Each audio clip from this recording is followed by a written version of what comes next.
Let's visit Tirupati and travel all the way to Rameshwaram. We have arrived at the Holy Island. तो आपने देखा था कि हम पिछली बार तिरुपति जी के दर्शन करके हम चल देते हैं अपनी रास्ता कहाँ पर, रामेश्वरम के लिए। अपनी ट्रेन में चुकर चुकर करते हुए, सोते हुए, जगते हुए चल देते हैं एक और यात्रा के लिए, रामेश्वरम। ये तो सभी को पता होगा रामेश्वरम क्यों प्रसिद्ध है। वहाँ पर हमारे भगवान श्री राम जी ने सीता की खोज के लिए श्रीलंका के लिए राम सेतु बनाया था। तो आज के हम इस ब्लॉग में अपने राम सेतु भी देखेंगे, रामेश्वरम टेम्पल भी देखेंगे और बहुत सारी समुद्र की जो नेचुरल साउंड है ना, नेचुरल वेव, मतलब पहली बार जब हम इस बीच पर आए थे और जो ये लहरों की जो चंचनाहट जो हमारे कानों में पड़ रही थी, वाह, इतना मधुर साउंड, मतलब इतना ऐसा म्यूजिक तो कोई बना ही नहीं सकता। ऊपर से सूरज की लालिमा, मतलब सुबह सनराइज देखने के लिए आए थे, वो तो नहीं मिला। देखो आप लोग देख सकते हैं, बहुत ज़्यादा बादल था।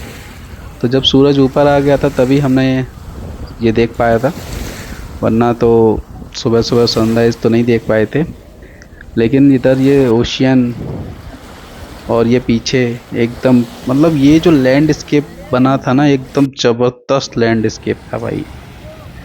सपो इमेजिन करो जैसे हम अपनी ड्राइंग में बनाते हैं, एक ओशियन है, उसमें बोट्स बना रहे हैं। ये देखिए, सुबह सुबह मैंने सूरज को कैप्चर करने की कोशिश की थी कि सूरज कैसे भी कैप्चर हो जाए।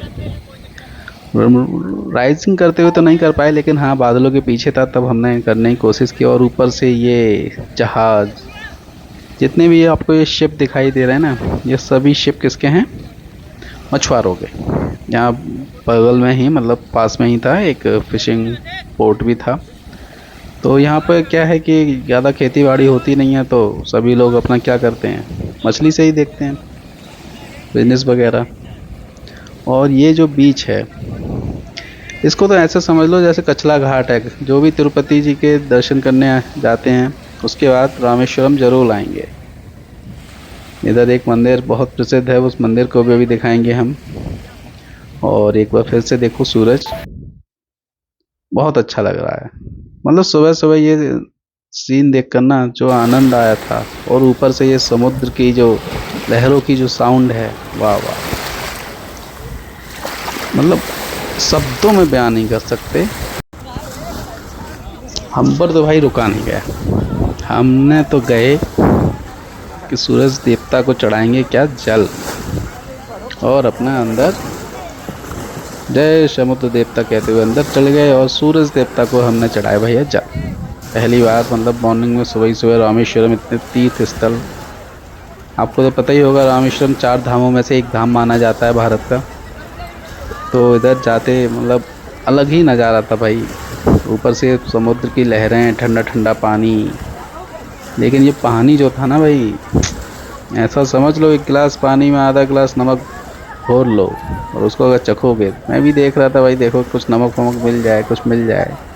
इधर हमारी माता श्री भी सुबह सुबह का स्नान करने के लिए बोल रही हैं कि ज़्यादा अंदर नहीं जाओ, क्योंकि ओशियन का कुछ पता नहीं रहता है भाई कितना गहराई हो। आज तक किसी ने इसकी गहराई नाप नहीं पाए हैं, ठीक है। और पूरे मस्ती आनंद में मम्मी बोलती हैं रुको लाओ हम स्नान करा देते हैं, छोटे पे हमने बहुत कराया, एक बार फिर से करा देते हैं। मतलब अलग चीज़ है भाई, अच्छा लग रहा था। पीछे बड़े बड़े जहाज जो खड़े हुए थे, एक अलग ही बैकग्राउंड बना रहे थे। अलग बैकग्राउंड क्या, लैंडस्केप बोलिए। और इधर मम्मी तो बस गंगा जी की तरह डुबकी मारना चालू हो गई हैं, जैसे हम लोग मारते हैं।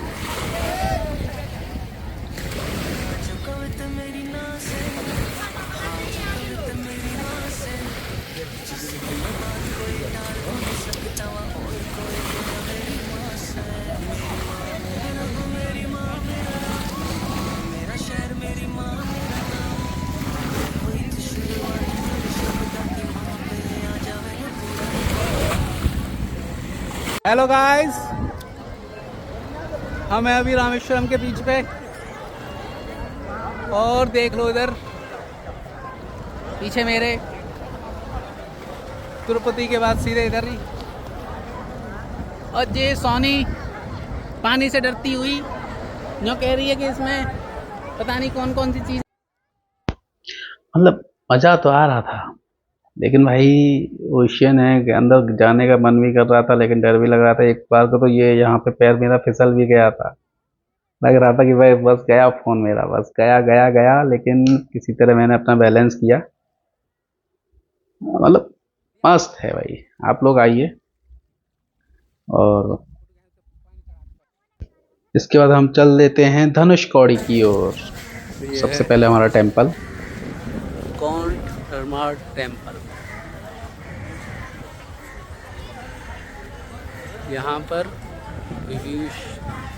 विभीषण जो थे, ब्रदर ऑफ किंग रावण, तो बैटल ऑफ रावणा के बाद उनका यहाँ पे टेम्पल बनाया गया था।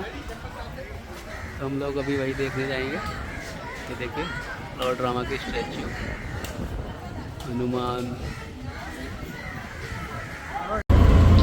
इसके बाद हम चल देते हैं धनुषकौड़ी, मतलब भारत की यहाँ पर सबसे लास्ट जमीन। ये देखिए इधर हमारे राइट हैंड साइड पर, मतलब हम ऑटो में जा रहे थे तो राइट हैंड साइड पर ये था इंडियन ओशियन, जो उफान भर रहा था भाई। इतनी गहरी गहरी बड़ी बड़ी लहरें आ रही थी। और ये हमारा रोड है।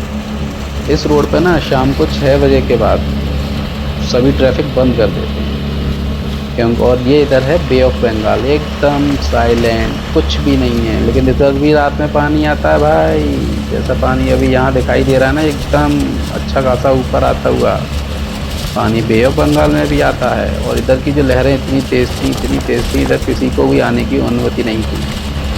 मतलब आप अंदर नहीं जा सकते, दूर से देख लो, क्योंकि कुछ पता नहीं रहता है कब वेव्स कितनी हाई टाइड आ जाए। और नाइट में तो 6 बजे के बाद तो इसका बंद ही कर देते हैं शोर का, क्योंकि पता ही होगा ज्वार भाटा जो आता है समुद्र में, तो पानी का लेवल बढ़ता है शाम को, तो उसकी वजह से बंद कर देते हैं। और हम सीधे अपने ऑटो से होते हुए चले जा रहे थे किधर, धनुषकौड़ी की तरफ। धनुषकौड़ी मतलब भारत की लास्ट लैंड कह सकते हैं हम, भारत की लास्ट ज़मीन। उसके बाद वहाँ से जो श्रीलंका है ना, मात्र 18 किलोमीटर रह जाता है। हमारे ऑटो वाले भैया दड़ादन ना गाड़ी भजाए पड़े हैं और आगे तक हम जा। फ्रेंड्स, इसको वीडियो देखना। और आपके सामने अब है राम क्षेत्र। यहाँ पर ये हल्की ज़मीन है और इस ज़मीन से आगे हम आगे जाएंगे तो हमको भगवान राम के द्वारा बनाया गया राम क्षेत्र देखने को मिलेगा।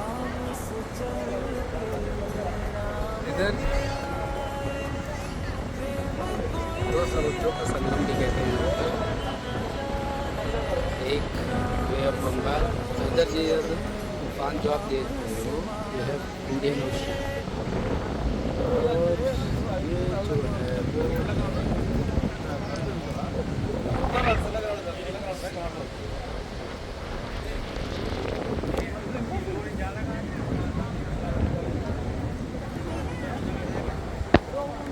मतलब यहाँ पर ना हाइक तो हवा जो चल रही थी, जून का महीना था, ऊपर से इतनी ठंडी ठंडी हवा ओशियन से आती हुई, वो भी 25 से 30 किलोमीटर की रफ्तार से।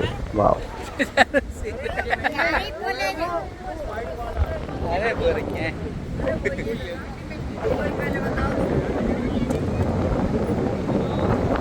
इसको यहाँ के लोग बोलते हैं कि ये राम क्षेत्र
यहाँ पे हमारी माता श्री कुछ सामान लेते हुए कि बोल रही थी भाई रामेश्वरम आए तो यहाँ से बने हुए कुछ ऑर्नामेंट्स लेके चलेंगे, जिससे कि उनको जब भी हम देखें तो एक मतलब याद रहता है कि हम वहाँ से लेकर आए हैं। फिर हम अपने ऑटो से फिर से रवाना हो लेते हैं अपने होटल के लिए। बाय बाय धनुषकौड़ी और राम सेतु को बाय बाय कहते हुए इंडियन ओशियन की बड़ी बड़ी लहरों को देखते हुए हम सीधे चल देते हैं अपने होटल की तरफ। कन्याकुमारी में भाई ये जो नज़ारा था ना माइंड ब्लोइंग। उसके बाद हम आते हैं एक और मंदिर में। यहाँ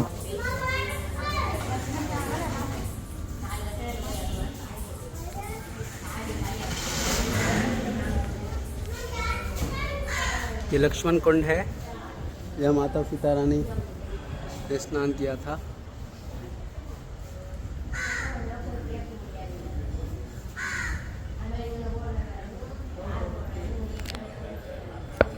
ऐसा यहाँ के लोग बता रहे थे। और आप लोग ना वीडियो बीच बीच में लैंडस्केप मोड में भी आ जा रहा है, थोड़ा सा ध्यान नहीं दिया था मैंने। फिर हम लोग चल देते हैं अपने होटल की तरफ। इधर अपना होटल ही भूल गए भाई, पता ही नहीं चला। फिर मतलब देख रहे थे एक्चुअली ना यहाँ पे जो शेड दिखाई दे रही है ना, ये शेड सुबह नहीं थी जब हम लोग गए थे। ये लोग बाद में धूप बढ़ रही थी, बारिश वगैरह हो नहीं रही थी, इसलिए सभी के लिए शेड बनाई गई। फिर बाद में पता चला कि अरे हम तो अपने होटल के पास ही खड़े थे, ऐसे ही फालतू में। फिर रोड का मुआयना लिया, कैसे हम किस वाले गेट से आए थे, कहाँ बस ने उतारा है, हम बता रहे थे अरे भाई वहाँ से चलो, वहाँ से ही। मम्मी कहती हैं हाँ। उसके बाद बोल रहे थे देखो आगे जाएंगे तो वहाँ पे वही सुबह वाला बीच मिलेगा। अब क्या करना है तो चल देते हैं अपने भाई होटल पे देखने के लिए। हेलो गाइस, ये सामने आपको जो टेंपल देखने को मिल रहा है ना, तो इस टेंपल में 22 बेल्स हैं। इसका वीडियो अंदर से नहीं दे सकते क्योंकि इन लोगों ने मना किया है। और अभी मैं जिस होटल में था, ये देखिए कोकोनट के पेड़, देखो दिखाते हैं तुमको, ये देखो, वाह। ये आपको ऊपर और See guys, how many boats are there? Wow, ये रामेश्वरम है, अलग पॉइंट, अच्छा लगता है। अभी जो हवा है ना, बस है, ह्यूमिडिटी है, हवा में हुए, लेकिन मज़ा आ रहा है। ये देखो बीच, अभी हमने सुबह देखा था तो ये पानी ना बहुत पीछे था, और अभी मैं शाम को 4 बजे यहाँ आया हूँ, पानी बहुत ज़्यादा आ गया है।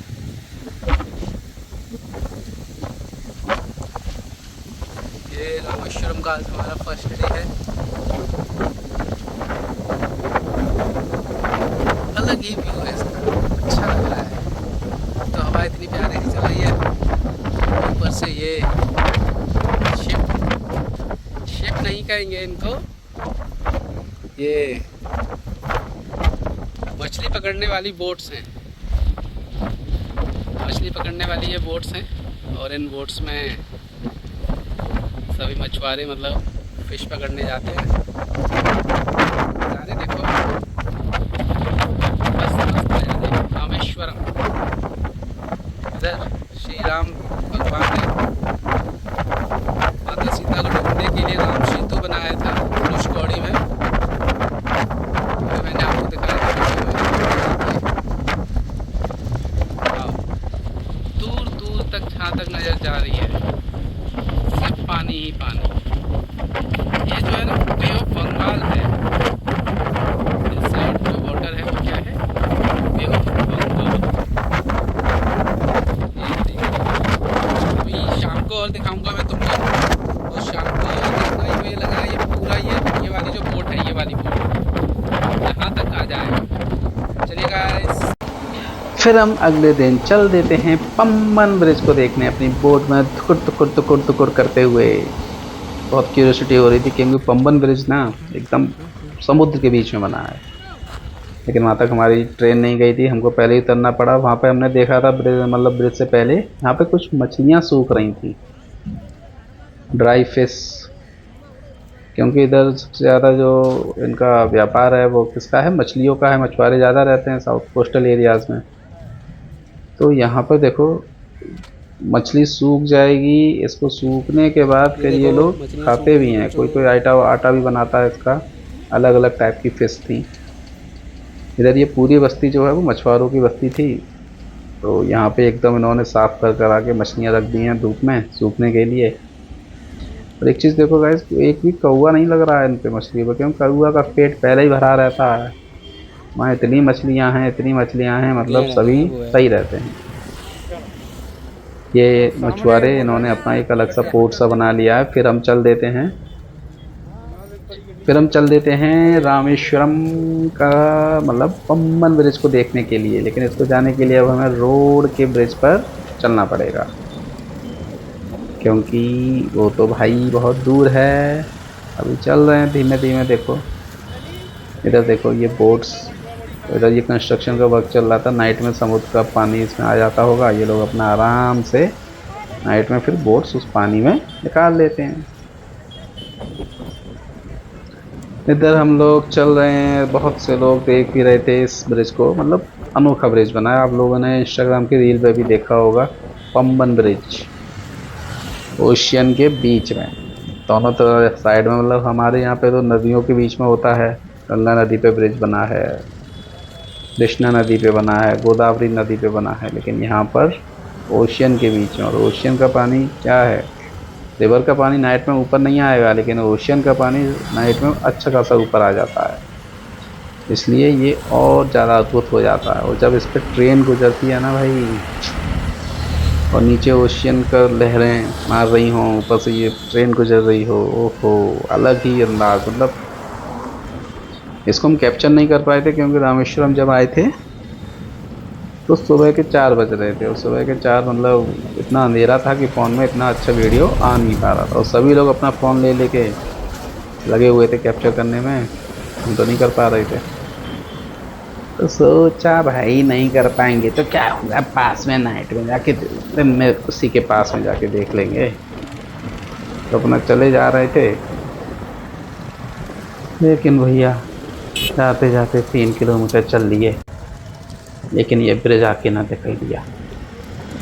देख लो ना रेल की पटरी, लगता है ऐसा रहा जैसे पास में ही होगा। भाई जो चले हैं ना पैदल पैदल, ऊपर से धूप अच्छी खासी हमारी, तो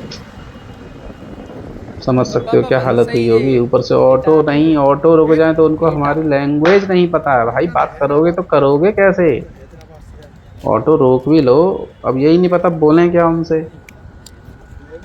तो फिर ये अब आया हमारा पम्बन ब्रिज। ये पुराना वाला रेलवे ट्रैक है, पहला वाला जो ट्रैक दिखाई दे रहा है अब इस पर ट्रेन नहीं चलती हैं। और जो दूसरा वाला ट्रैक आपको उस साइड में दिखाई दे रहा है, जिस पे पोल्स देखने को मिल रहे हैं, अब जो ट्रेन है उस वाले ट्रैक पे चलती है। इस वाले ट्रैक पे ट्रेन आना बंद हो गई है। और पीछे देखो पूरा जहाँ तक नज़र जाएगी वहाँ तक ओशियन ही ओशियन। भाई ये पम्बन ब्रिज है। पागल है थोड़े बादल, बादल है दोनों खुल के, पर से भी गया जरा पहले भी मैं तुमसे मिला हूँ। थोड़ी सी स्टाइल मारने के बाद आप पीछे देख ही रहे हो पम्बन ब्रिज। मतलब लग रहा था भाई रील बना लो, कहाँ इतना नज़ारा मिलेगा। मस्त था एकदम। हमने आप लोग कुछ बोट्स के नज़ारे देखिए और म्यूजिक को एंजॉय कीजिए।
नाइट में एक बार हम फिर से आते हैं अपने रामेश्वरम के बीच पर। ये देखिए पीछे बोट और लहरों पर, मतलब सुबह जो समुद्र इतना शांत था ना, अभी इतना शांत नहीं था। इधर मम्मी हमारी पापा जी खड़े हैं, मैं लाओ वीडियो बनाते हूँ। इधर यार मेरी क्रूक्स में पता नहीं क्या चला गया था, मैं गया उनको साफ करना है, और मेरे बैग में मेरी पेन ड्राइव भी रखी थी, और ये बैग भी मेरा भीग गया था, मुझे पता ही नहीं चला था। ये लहर आई और भीग गया था अच्छा खासा। इधर हम अपने मस्त थे, वो तो सही था, शॉर्ट सर्किट नहीं हुई, वरना तो फिर अच्छा खासा नुकसान हो जाता, ब्लास्ट भी हो जाती तो और अलग था। लेकिन जो ओशियन के जो नज़ारे थे ना भाई, ओहो, ये इतने अच्छी अच्छी हवाएं चल रही थी। फिर उसके बाद हम चल देते हैं, सोनी भी अपना वीडियो शूट कर रही थी कि देखें क्या होता है। ये देखो, उसके बाद हम चल देते हैं अपने होटल की तरफ। बीच में यहाँ पर आपको ऑडियो की आवाज़ आ रही होगी। इसमें रामायण के बारे में सुनाया जा रहा था,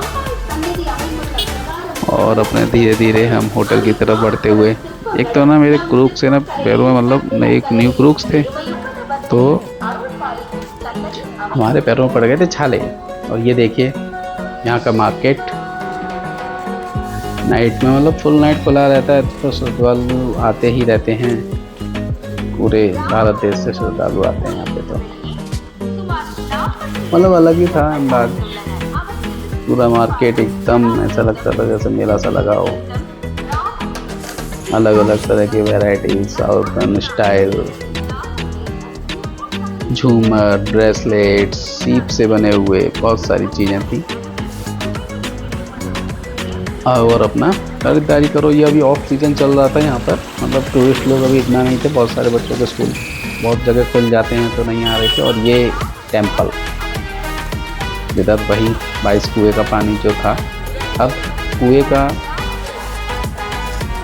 पानी का टेस्ट अलग था। हवा आप देख रहे हो ना, और विंड ब्लास्ट इतना ज़्यादा था भाई, लेकिन यही जो विंड थी ना, इतना अच्छा लग रहा था, ऐसा लग रहा था पूरी नाइट यहीं कहीं बिता दो अच्छे खासा। हम लोग अपने होटल की तरफ चल रहे थे, और यहाँ से मतलब 20 से हमारा होटल था, ऐसा ही ऐसा मतलब लगभग 500 मीटर दूरी पर होगा। और फिर ये देखिए, यह है सुबह का नज़ारा हमारे होटल की छत से, तभी चारों तरफ। और देखो सुबह, अभी इससे पहले मैंने एक वीडियो और डाला था ऐसी का, तब आप लोगों ने देखा होगा कि यहाँ पर पूरा पानी पानी था, लेकिन अब देखो कतई भी पानी नहीं है, सिर्फ मिट्टी मिट्टी है। क्योंकि सुबह होते ही ओशियन का पानी जो है ना पीछे चला जाता है। इधर हमारे सूर्य देवता जी आज भी नहीं अपने दर्शन दे रहे थे कि भाई तुम सनराइज नहीं देख पाओगे। शिलाश मंदिर के दर्शन, इसके बाद हमारी ट्रेन थी और हम चल देते हैं कन्याकुमारी की तरफ। तब तक bye, thank you guys for watching. और एक काम और, आप लोग लाइक नहीं करते हो, लाइक और कमेंट कर दिया करो, और please subscribe also. Thank you.